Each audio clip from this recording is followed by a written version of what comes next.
Good afternoon, everybody, and welcome to our CPD session on creating a synoptic curriculum. I'm joined today by Gaige Pearson. Gaige is a teacher of social sciences at Shire Oak Academy, and he's also part of the whole school teaching and learning team and has an additional responsibility to that in leading the EPQ. So a very busy man by all accounts. Gaige, I know you've done lots of work around creating a synoptic curriculum. Could you talk to us a little bit about the process? Why is it beneficial? Why was it needed in the first place? So for me, it's the courses that I teach are very knowledge rich. So there's a lot of information that the students have to process in terms of the concepts. And then there's obviously the skills behind it. So I wanted to essentially reduce how much they need to know, the learning time, so I can focus more on skills. And this all really started from when I originally started looking at exam questions and noticed that for my particular subjects, which are criminology and sociology, there was a lot of past links. So when I had a look, you could see content that they would have taught from, for example, one of the first units in year 12 appearing in the fourth unit in year 13. And obviously I didn't want to reteach that. So I thought of ways that I could embed in our curriculum for new teachers and experienced teachers, clear links that they can just quickly have a chat about to increase engagement, remind students of past concepts, and help them link it to their contemporary exam. Okay, that's great. And did you feel the situation before? So you're in a fortunate position because you've done this work that you can kind of see a before and after, can't you, of and the impact that's made. Was the case before that the students weren't drawing naturally on those links, or was it that you were getting frustrated as a teacher that you were using the age-old "come on, we've already done this, you remember it from last year" moment? What was it like? Definitely the latter. So obviously when I was first learning the course properly for myself, because it was a new course at the time, it was seeing how easy it was to link to the past concepts, and the students wouldn't make that connection. So I tried to introduce things like retrieval practice and so forth to sort of structure these synoptic links so students could easily engage with past content. And to be honest, it worked really well because you were easily able to ask like higher order questions and targeted questioning to get all students involved, and it created such a high level of engagement in my classroom. It was really good. Yeah, good. And I suppose you felt as a teacher the kind of incremental benefits of that the students are more naturally now drawing on prior knowledge and understanding as a result of some of the things that you've done. Definitely, because it was only like a recent thing, like within the past 2 years. As I obviously started it in year 13 with the current year 13s, with the new year 12, they're already drawing on links between their year 12 units, which is obviously preparing them straight away for next year, which is great to see. Yeah, good. And hopefully then obviously outcomes will follow as a result of that. Is it then? The results are good. Yeah, so I was going to say, is it then an expectation for the higher results that students do draw on this knowledge and give as many examples from their prior learning as possible? Yeah, most definitely. So the higher mark bands typically require case studies or like a higher level of analysis. So if they're making links to past concepts, maybe for evaluate questions or analyze questions or even assess questions, and they're doing that without even realizing on past concepts, they're automatically hitting the higher mark band. And in fact, if they're using past concepts as well, and they forget maybe some of the newer concepts we've taught them, say in the end of year 12 or year 13, they're still achieving the same higher outcomes based off the fact that they're actually revising in class without even realising it by constantly revisiting past links, which is good. Yeah, I mean, it shouldn't just be something that's latched onto the end of your curriculum at the end of, when you've got through all of your content. It should be, and now we'll do a bit of revision. Yeah, absolutely sensible to be doing that all the way through. So you've sold this idea to us, and I'm sure everybody watching is thinking, yes, give me the answers. How does this work? Could you talk to us a little bit more about, how did this come about? I think you've mentioned previously that you did some sort of disciplined inquiry. Where did your thinking kind of arrive at this point? Yeah, the discipline inquiry essentially started with we got to pick our own sort of topic, and for me in particular, we were looking at the idea of trying to make sixth form learning active rather than passive. And I know there's like a lot of research out there that says people fall into this whole idea of students being comfortable and being told, like for example, exactly what to write. So I wanted to make the curriculum itself way more active. So by doing having a synoptic curriculum in place, it allows them to bridge these higher order thinking gaps on their own. So essentially, it's definitely improved results, for example, and engagement in the classroom. And it also puts a lot less pressure on the teacher because the students are drawing links so much easier without having to ask. They're just doing it on their own. It increases their independence. Yeah, great. It must be really empowering for those students as well to know that they've got Definitely. examples in their armory that they could Yeah, draw upon at any questioning time. so good, because you'll have both lower ability and higher ability students just instantly getting involved, and they're thinking, oh, I remember this. And as much as some students might think that they're thinking of older concepts, they're literally doing things that are going to get them the same equivalent marks, which is great. Yeah, great. That's brilliant. That's brilliant. Okay, so what did you do for this disciplined inquiry then? How did it all work? All it was I tried to, particularly with Unit 4, implement into the medium-term plans easy links to draw upon to reduce revision errors. So we had some students that were struggling to revise absolutely everything. So I thought, how can they use revision notes they've made from last year, because they did really well in that exam, the Unit 2 exam, to reduce their revision in Year 13. So all I tried to do essentially was only small things. It was like adding exam questions with like a skeleton structure, and put in synoptic links so they've got less to revise for each test, including retrieval practice and schemas to ensure that at the beginning of each lesson they're being reminded of something from a long time ago, or even a lesson ago. You can do as much of a gap as you want to link them to the current and contemporary issue. But the biggest thing for me was it was all about sort of improving the students' metacognition. So when I went into it, a lot of students would learn, say, for example, a concept like right realism, and they'd be able to tell me what it is. But why are they actually learning it? What can they do with it? What's the point of having it there? They could draw upon that themselves. They're able to think what they need to do with the content we were teaching them, why we're doing what we're doing in a certain order. It sort of just improves, the whole course as a whole, really.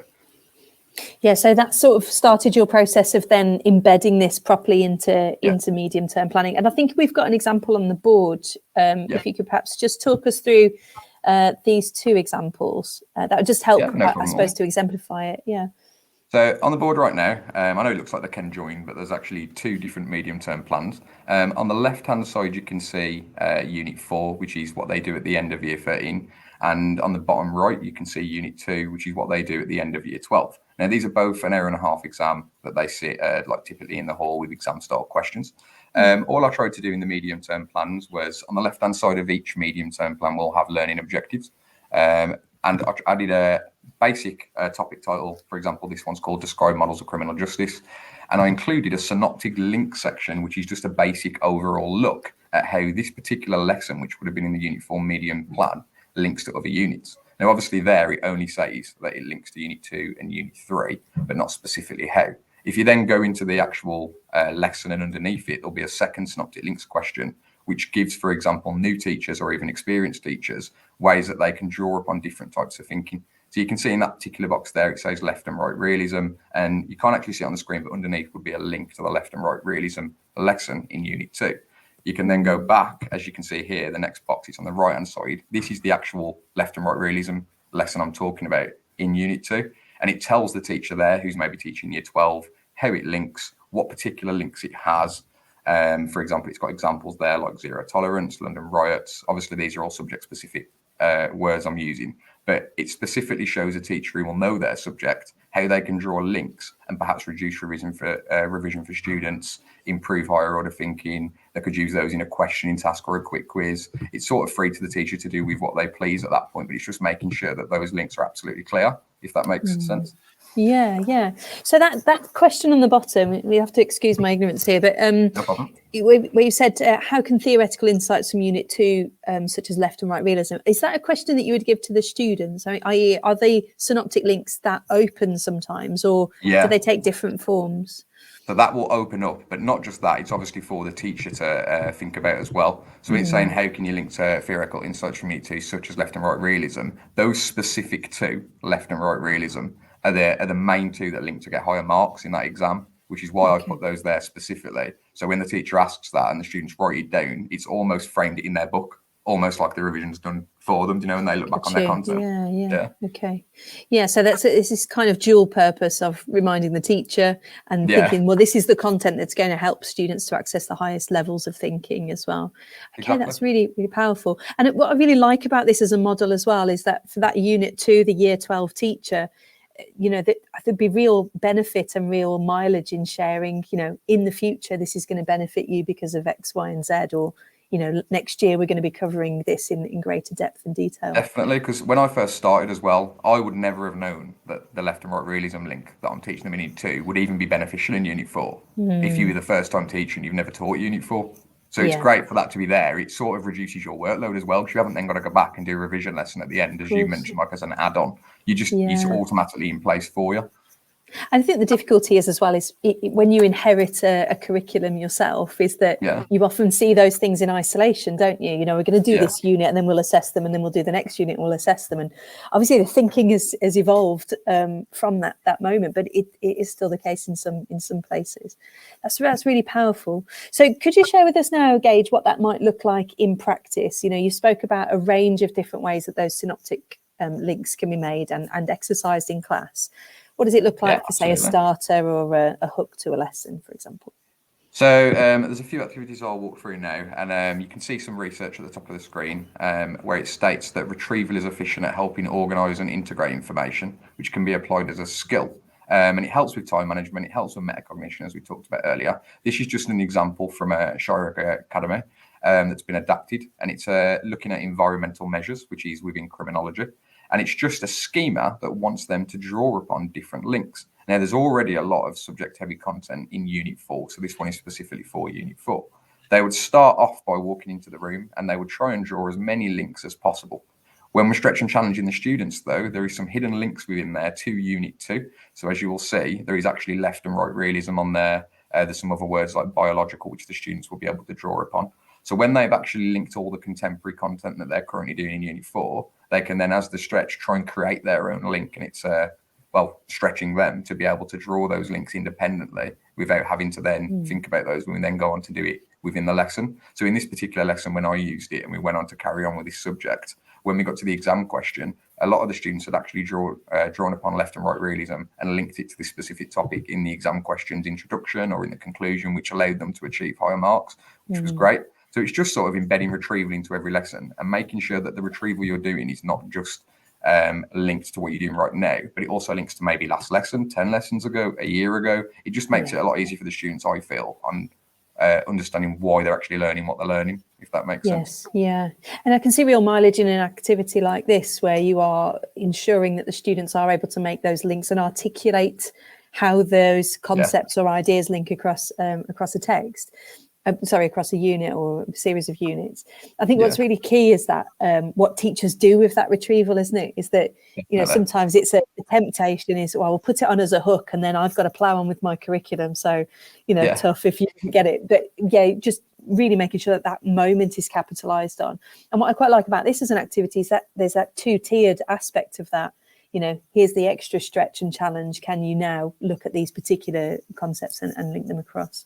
And it's also good for stretching, rather than having it as like an extension activity. It's actually making the students stretch their own thinking, which is great.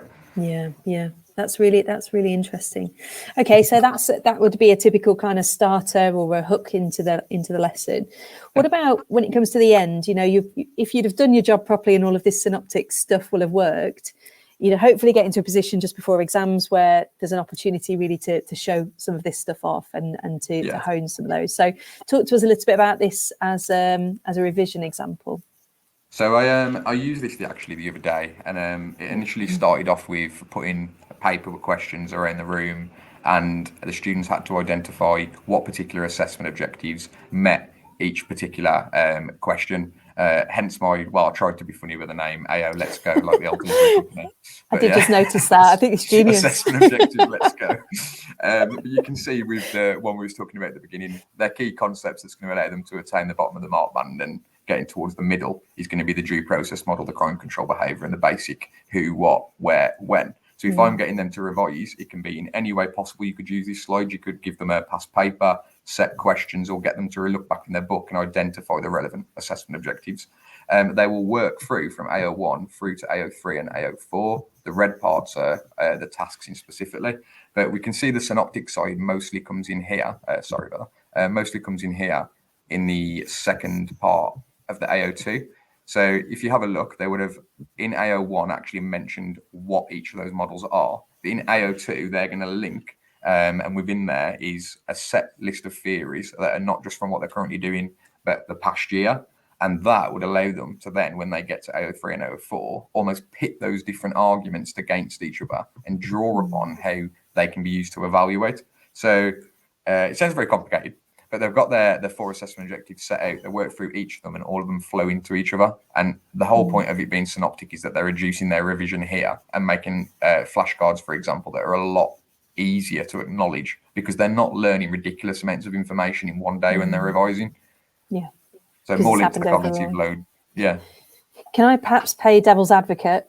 Go on. It's my favourite game to play. But is there a danger with this? Is there a danger that on certain questions, for example, the students would draw upon the wrong knowledge or the less suitable theory for that particular question? Is that perhaps a possible danger? For me in particular, no. Obviously for the course that I've set this up for in this circumstance, because it'll typically be like an outline and explain question, which they can draw upon any theory for. And then the assess question encourages them to use supportive theories. And the evaluate question, they want critical arguments. So obviously in this particular circumstance, for me, it works very well. But I understand your argument. Obviously, you would have to pinpoint how many you're trying to draw upon. That's why, in the medium-term plan, when I specifically said like left and right realism, you don't want to, for example, just write in your medium-term plan, where can this link to in Unit 2, and have them picking out any concepts randomly that links. It's got to be very structured. It does take a while to set up. And actually, so I suppose one of the benefits of this would be in a normal situation, you perhaps get to the revision point of this course, and then students would be in danger of making those incorrect links or drawing on the wrong theories. Yeah. But whereas if you've done it all the way through, and this is forming part of a regular kind of habit that the students have got, that allows the teacher to be able to intervene if that was going to be the case at some point. So it's still a stronger argument to do this over time, isn't it? Rather than just and not just that, if it's been like structured in their books the whole way through and they revise from their books, they're going to have the right theories already placed in the right places if the synoptic curriculum set up effectively. Does that make sense? Yeah, it does. Absolutely. Okay, that's really. Was there anything else that you wanted to talk us around for this example? There was a slight other link, less about the idea of like synoptic content, but more so the idea of subject-specific vocabulary, and consistently from the very first year of the course, linking in what they need to do and how. So, for example, for me, I know that I'm always the hardest concepts for my students are going to be the analyse, evaluate, and the outline part of a question.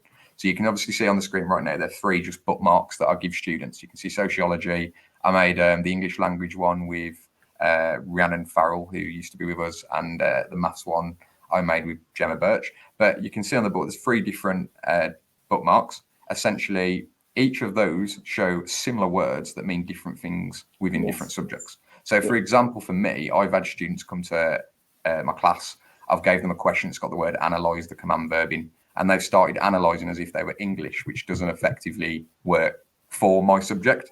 So what I started to do early on was I would give them like a key reading or maybe a case study, and we would revisit the same article at different points throughout the year to apply the case study in 3 different ways. So outline, analyse, and evaluate. It's almost like you can look at the same article and do 3 different tasks. But the main point of it was, without the students realising, when I do, for example, mocks, particularly within year 2, because it would have been embedded by then, they'll go in, see the word analyse, and they know what my version of analyse is because of their subject tasks. Does that make sense? Yes, right? It does. Yeah. And I think that's that point, isn't it? Of you can understand how cognitively overwhelming it could be for a child who goes to English and they say, right, an analysis looks like this in English, and then they go to history and it means in some regards some of the same stuff but not exactly the same, and there's a kind of set structures or ways to do it. And so what you're doing here is really increasing that understanding of the mental model of what's expected in that particular subject. So how would you use these fairly regularly? Are these kind of structure strips for things that you would do now? How habitually is this sort of I use them for tasks, so they'll have it like in their book, for example, but it's mostly, say, for example, if I was to give them an article on a recent issue, like for example COVID, and I knew that'd be a good real life example within sociology, I would give them that and I would say analyse the recent article, and then that's all I would say, but they would have to pick up on what the word analyse means as the command verb for my subject. So they would look, and you can see there it says draw together ideas on real life examples. What positive links can we make? They then won't make any negative links, which would be an evaluate topic. And they'd have, it's almost like a little process in their head. So when they walk into the exam, they know the structure their answer should be. Talk about ideas, what supporting examples do we have, what real life examples do we have, and it seems like a lot, but it's something so small that builds up over the 2 years, and they just get used to the command verb. The main reason I did it was for literacy barriers. I thought it'd help tackle literacy barriers. And you see structure strips are quite common, I think, in supporting students to structure their ideas and to have those additional prompts. But again, it's really important, isn't it, that there is this constant reminder of this is the expectation for analysis in criminology or sociology, and continuing to give that as a scaffold. Is there a point at which you would remove this? Yeah, there has been. It's been similar to other things I've done in the past, where I let them bring in like a post-it note or revision when we first ever started questions. So at a certain point, typically within like year 13, when we're actually doing practice exam papers and so forth, I'm hoping by that point, and I've seen by that point, that they already know what these key command verbs use. But I do notice that not kids, but the students like to have them with them, because if I give them a task, they can just quickly look and go, okay, that's what I've got to do. So we do remove it when it comes closer to just to make them, stretch their own thinking. What does analyze mean? You should just trial getting a smaller and smaller piece of paper over the weeks, shouldn't you? They can start with a post-it and then end up with a stamp. No, that's really, really interesting. Okay, so I think what you've shared today has been really fascinating, and actually just reinforced the importance of retrieval and recall, and those constant reminders as you go through a course about how you make links really effectively and making judicious links over time as well. So you've convinced me of the benefit of this. Absolutely. So there might be people watching this who are thinking, do you know what, there's real mileage in this in my own subject. Similar AOs come up, but they're looking at, they have a slightly different guise each time, or it might be similar content or knowledge and learning.